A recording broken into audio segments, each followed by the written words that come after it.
চিত্রনায়িকা পরিমণির করা একটি মানহানির মামলা বাতিল করে দিয়েছেন আদালত। সাংবাদিক ও সাবেক গৃহকর্মী সহ ৫ জনের বিরুদ্ধে ডিজিটাল মাধ্যম ব্যবহার করে মানহানির অভিযোগে মামলাটি করা হয়েছিল। যে আইনের ধারায় মামলাটি করা হয়েছিল সেই আইনই বাতিল হয়ে যাওয়ায় আদালত এই আদেশ দেন। মঙ্গলবার আজ ঢাকার সাইবার ট্রাইব্যুনালের বিচারক মোহাম্মদ নূরে আলম মামলাটি বাতিলের আদেশ দেন।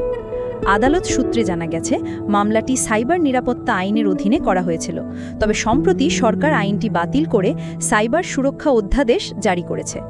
নতুন অধ্যাদেশে পরিমণির মামলার উল্লিখিত ধারাগুলো না থাকায় বিচারক মামলাটি খারিজ করে দেন। ট্রাইব্যুনালের বেঞ্চ সহকারী মোহাম্মদ জুয়েল মিয়া জানান, গত ২১ মে সরকার সাইবার নিরাপত্তা আইন বাতিল করেছে।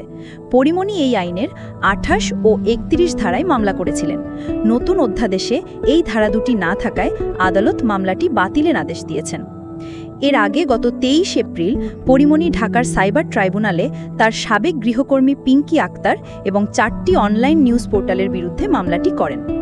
আসামিরা হলেন পিঙ্কি আক্তার, সকল খবরের স্বত্বাধিকারী মোর্শেদ সুমন, প্রতিদিনের বাংলাদেশ এন্টারটেনমেন্ট, পিপল নিউজ এবং ডিজিটাল খবর। মামলার অভিযোগে পরিমণি দাবি করেন, তার সাবেক গৃহকর্মী পিঙ্কি আক্তার উদ্দেশ্যমূলকভাবে মিথ্যা সাক্ষাৎকার দিয়েছেন এবং অন্যান্য আসামিরা সেই সাক্ষাৎকার ফলাও করে প্রচার করে তাকে সামাজিকভাবে হেয় করেছেন। বিপরীত চিত্র, পরিমণির বিরুদ্ধেই রয়েছে মামলা।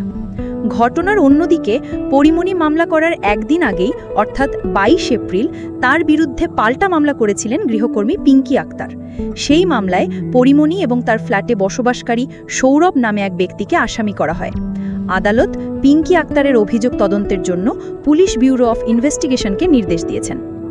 পিঙ্কি তার অভিযোগে উল্লেখ করেন, তাকে একটি বাচ্চার দেখাশোনার জন্য নিয়োগ দেওয়া হলেও ২টি বাচ্চার দায়িত্ব এবং রান্নার কাজ করতে হতো।